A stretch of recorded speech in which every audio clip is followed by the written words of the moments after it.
Conservative New Media viewers, J-Lin fans around the world, what's up? It's me, PFA, Paul F. Villarreal, the NBA expert. We're here to discuss the Brooklyn Nets loss tonight, 95-90, to the visiting New York Knicks in Brooklyn, New York. Knicks improved to 22-29 on the season. Nets dropped to 9-40 on the year. That is the worst record in the NBA, unfortunately, for Brooklyn and their fans. What happened in this game, I should also say the Nets have now lost 7 games in a row. That's what I wanted to add in there. What happened in this game was Brooklyn, this was a really fun game to watch, and I'll talk about that in a second. This is a really highly contested and intense game. I'm not saying the teams played great, but they played very hard, and there was a lot of chippiness and kind of guys going at each other in this game. The Nets had a 10-point lead in this game with about 10 minutes left to go in the fourth quarter. Unfortunately, they ended up being outscored by about 7 to 10 points. Actually, no, it was more than that. The score swung to them being down 7 or 10 points. Obviously, it ended up with a 5-point margin. So things flipped around by 15 points since that point in the fourth quarter where the Nets were up by 10. And the reasons why they lost tonight, specifically in terms of statistics, were the Knicks got too many offensive rebounds. They got 21 offensive rebounds. I don't have the second chance point stat in front of me, but that's enormous amount of offensive rebounds, 21. And although Brooklyn themselves did a decent job, they got 12. But they were -9 in that statistic, meaning that the Knicks potentially got 9 more field goal attempts than did the Nets. And I'm actually looking at it, and they had 11 more field goal attempts, did the Knicks as compared with the Nets.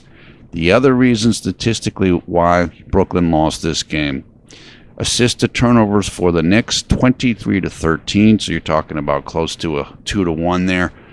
The Nets, 17 assists, 20 turnovers. So that's even worse than a 1-1. However, all of that being said, the Nets played very hard in this game. Really hard. And most of what they were able to accomplish tonight was done by the younger players.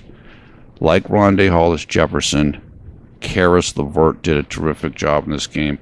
Isaiah Whitehead didn't have a great game, but he battled really, really hard in this game. And the Nets went with another starting lineup, and it was announced at the beginning of the game on Yes Network that it was their 21st different starting lineup of the season. Isaiah Whitehead, Randy Foye, Bojan Bogdanovic, Rondae Hollis-Jefferson, and Brook Lopez. So they took Whitehead and Hollis-Jefferson from the bench and put them into the starting lineup.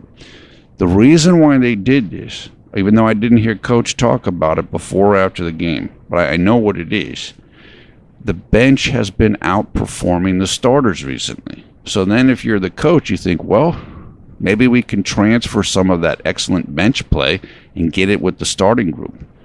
So you move a couple guys into the starters, but you still keep a couple of the other guys in the bench unit. Hopefully you can find the right combination. And this is what we talk about when we say that Coach Atkinson is still working to figure out the best lineups, the best combinations. Remember, Coach is a rookie coach. Even if you're an experienced coach, it takes time to figure it out. When you're a rookie coach, it takes even longer. And with all of the injuries and the roster turnover that the Nets have had this season, it makes it even more complicated.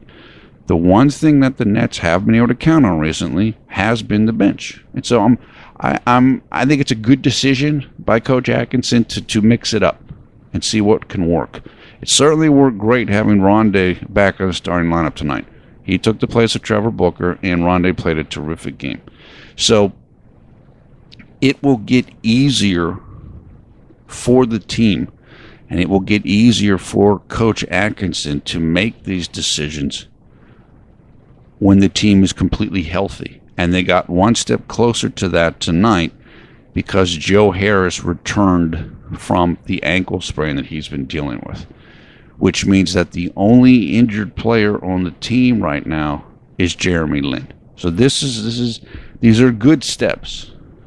You know, recently Quincy Acee was signed to the team and Joe Harris is back. So now you're figuring out what you have. You have better pieces probably than you had at the start of the year. Guys have improved, like Karis LeVert, like Isaiah Whitehead. They've gotten better. So you have more options now. And when Jeremy comes back, then you can really strengthen things up. And having Jeremy and Joe Harris back, that gives you two more starters, which means two of your guys starting now, they can go to the bench, and then your bench can get back to being really strong, and your starters can also be strong. And so that's kind of where we're at. What happened in terms of the fourth quarter and why Brooklyn wasn't able to win is they don't know how to win yet.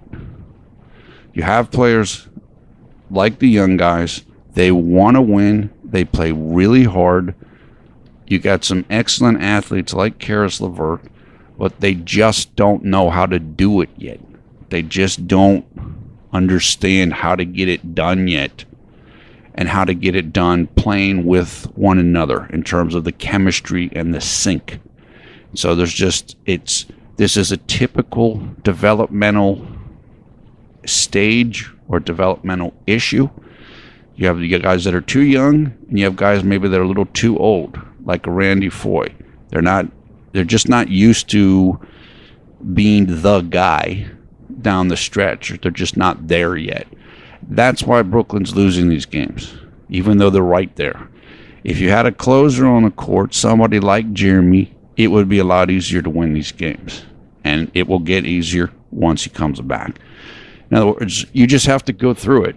You have to learn what can you do, what can you not do, what's your go-to shot, where's your teammate going to be at an important moment so you can pass them the ball, and so forth. The Knicks have more experience. They have more proven players, or maybe they have guys that are just a little bit more physically dominating, like a Porzingis, who's 7'3". It's a little easier for them. And that's why the Nets keep coming up short in these contests. But after you go through it a certain amount of time, then you figure it out. Then you realize, oh, okay, if I do this, then maybe that'll help us win in the next game. They're just not there yet. And it's not a real shock. It's, as I said earlier, this was an extremely fun game to watch. There was guys were getting into it. The Knicks, Sasha Vujacic was getting into it with Karis LeVert. Brandon Jennings was getting into it with Isaiah Whitehead. Carmelo Anthony was getting into it with Rondé Hollis-Jefferson. There was a bunch of Knicks fans at Barclays Center. So you had you get this in the battle of the boroughs, in this New York versus New York thing.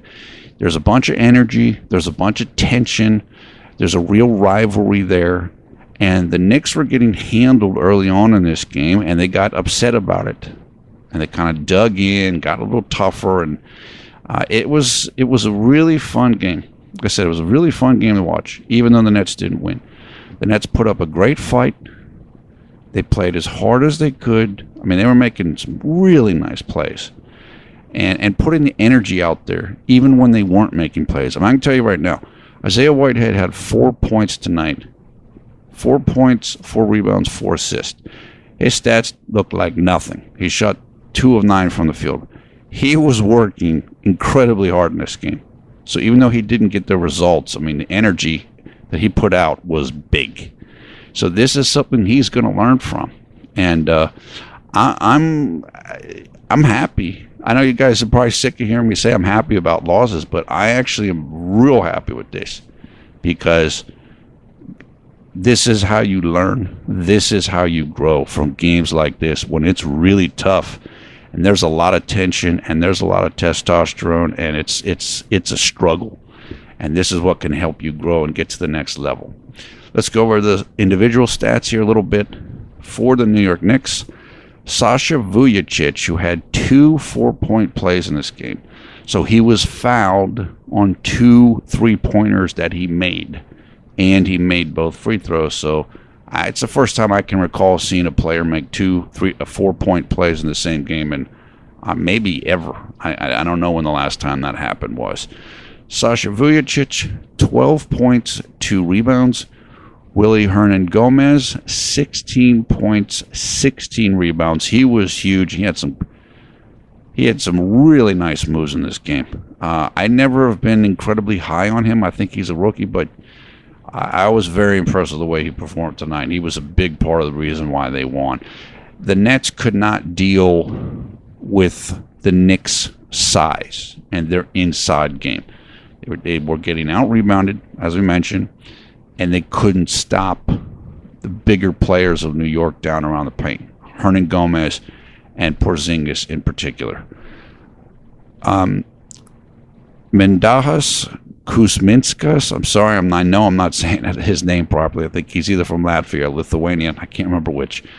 9 points, 5 rebounds, 2 assists. Brandon Jennings, 6 points, 10 assists, 5 steals. So again, he was going at it with Isaiah Whitehead and kind of threw Whitehead off his game a little bit, which was unfortunate. Carmelo Anthony, 15 points, 3 rebounds. Carmelo did not play at all in the fourth quarter, but they ended up not needing him. So Coach Jeff Hornacek's decision to not play him worked out well, actually. Kristaps Porzingis, 19 points, 12 rebounds, 1 assist. He had a couple of huge plays down the stretch. He got a big dunk like midway through the fourth to give the Knicks their first lead of their game, and he got a bounce-in three-pointer with about a minute left to give the Knicks a 6-point lead, and that was essentially, I think, the game-winning shot. So he wasn't great for most of the game, but he came through in the stretch. And like I said, he's just a physical freak. I mean, there's not many guys, that if any, that are 7'3" who have his ability to shoot the three-pointer and also drive to the lane with athleticism that he possesses. Turning to the Nets, as I said, Joe Harris was back. He came off the bench, 3 points. Spencer Dinwiddie, he moved to the bench with Whitehead going into the starting group, 3 points, 2 assists. Sean Kilpatrick, 4 points, 3 rebounds. He also was coming off the bench, so he stayed in the bench role. Justin Hamilton, also coming off the bench, 9 points, 3 rebounds. Trevor Booker, he also was moved to the bench for Rondae Hollis-Jefferson. 12 points, 8 rebounds, 3 assists, so pretty productive. Karis LeVert, 10 points, 4 rebounds, 2 assists. He had some excellent moments in this game, and he really, again, he was going head-to-head with Vujacic, and they were kind of going back and forth, and you could really see with Karis that he's got a lot of belief in his abilities. He's got some swag, and you need that, especially when guys are trying to kind of punk you out a little bit like the Knicks were. The Knicks were doing it, and this was like late in the second quarter it started. The Knicks were getting beat, and they were upset about it, and they tried to make this into kind of a brawl rather than a game, trying to mess with the Nets, and unfortunately it worked to some extent. You can sometimes do that to younger players. You can kind of get them to lose their focus. Isaiah Whitehead, as I mentioned earlier, he started 4 points, 4 rebounds, 4 assists. I think he played better than what his stats showed, though. Randy Foye, 4 points, 4 rebounds for him. Brook Lopez, 10 points, 6 rebounds. Brook did not have a great night, but that's all right. Now, I'll talk more about that in a second. Boyan, 15 points, 7 rebounds. He had a nice night. Rondae Hollis-Jefferson, 16 points, 8 rebounds, 3 assists. Rondae played really well in this game. He did have 4 turnovers, but he also had some really nice plays in this game. Brook wasn't a huge factor in this game, and I actually think that's pretty good. What you can see with the Nets now, and this is not a surprise given their style and the way they want to play, they're better when they play fast. When they can play their young guys and they can go to their bench and hurt you with their depth. And, the first unit runs you, and then the second unit comes in as a second wave, and they run you too. That's when Brooklyn's at their best. Brook Lopez doesn't really fit that model. And it's not that he can't work, and Brook's obviously a good player, but he's not the ideal fit for the system. And once Brooklyn gets a couple more roster pieces that fit a little bit better, maybe they trade Brook, maybe they bring in a couple more athletic young guys, then you're going to see the best version of this team. When Jeremy comes back, that gives you another excellent athlete and a closer and a point guard. Again, Joe Harris, this is his first game back. He's not a super athlete, but he's a great shooter, and he's a good defender. You definitely can see what Brooklyn wants to do and how they want to play and what direction they're heading into. They're just not there yet in terms of anything, in terms of coaching, in terms of roster, in terms of chemistry, and so forth. And obviously, they're one of their lead guys with Jeremy. But it's definitely on the way. This team has come a long way this year. I mean, they are much better than what they were before. Even if they're losing big game, like in a big loss, like they lost the other night in a big loss to Miami, but they're playing more of their style. They're playing more of how they want to play.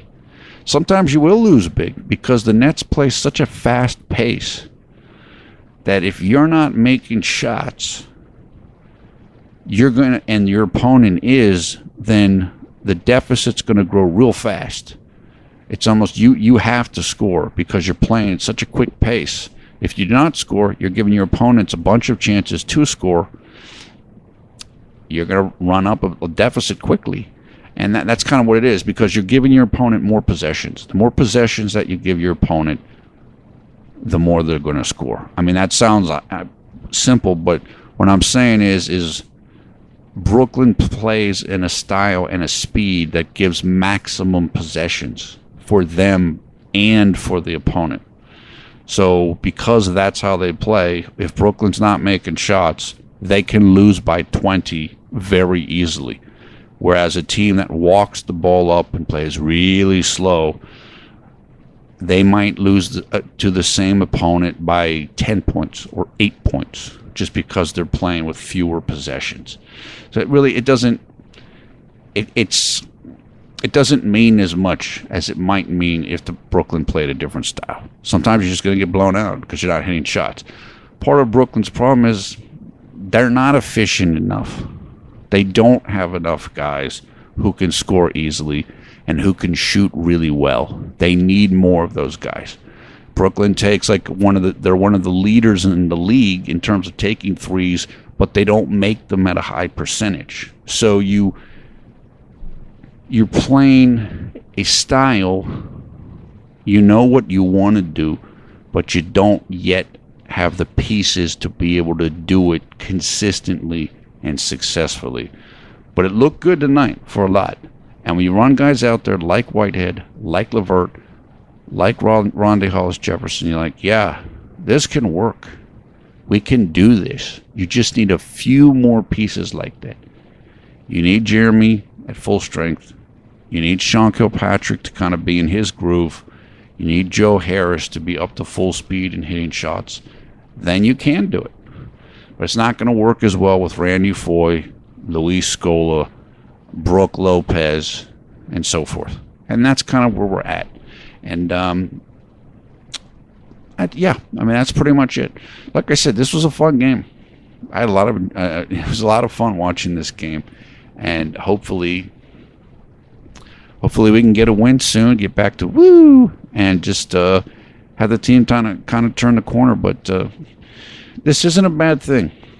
It's not a bad thing for the team. It's not. This is definitely something that the young guys will learn from. That's pretty much all I have to say for tonight's game. So let's talk about the next game coming up. And that game will take place 2 days from now, Friday, February 3rd. It will also be in Brooklyn. in the midst, they just started kind of a long homestand. I think 7 of their next 8 games are in Brooklyn, so that's good. Certainly a good opportunity to get a victory or two. 7:30 p.m. Eastern Time here in the United States on Friday, February 3rd, and they will be hosting the Indiana Pacers. Indiana is they're not performing as well this year as people thought they were going to be. There was real hopes that Indiana was going to be one of the best teams in the East. They're not too far off of that, but they're only 4 games over 500, and honestly, they're not what people thought they were going to be. So it's not going to be an easy game, but it's another one of these games where they should be in it, just like they were in it tonight, just like they were in it against Miami, and so forth. So this is a game that they should be able to compete in. And who knows, maybe we see another starting lineup. You know, coach is probably going to keep kind of jiggering and jaggering with the lineups until he finds something that he thinks works, or that is what the maximum potential of a particular group of 5 can be. I haven't heard anything on Jeremy. I still think we're 1.5 to 3.5 weeks away from him returning. Of course, the initial prognosis on his injury was 3 to 5 weeks. Like I said, I think we're like a week and a half into that right now. Jeremy was at the game, and he was kind of there supporting all his teammates. And look, it's been a tough year for Jeremy, but as we knew when he first was hurt this year, you can learn a lot sitting on the sidelines and watching. Hopefully he'll be, when he can come back, hopefully he'll heal up quick, and he'll be able to return, and he'll never have to look back, and he won't have any more hamstring injuries, and so on. We'll just have to see. But I think tonight was a good night for the team. I think it really was. They got a taste of real competition tonight, and they were in it tonight, and it was meaningful, and it was tough. And tonight's something you can really build from. Just going to have to take it in the next game, and hopefully they're going to be able to do it again. Indiana, they have some size on the inside. That could be a problem for Brooklyn. I don't know off the top of my head how good of a rebounding team Indiana is, but they do have some presence on the inside. That might be a little bit challenging. We're just going to have to see. Okay, hope you're having a great night or great day wherever you are around the world when you watch this video. Take care. We'll talk to you again in about 48 hours from now. Friday, February 3rd, Brooklyn Nets host the Indiana Pacers. The game will take place at 7:30 p.m. Eastern Time from Barclays Center.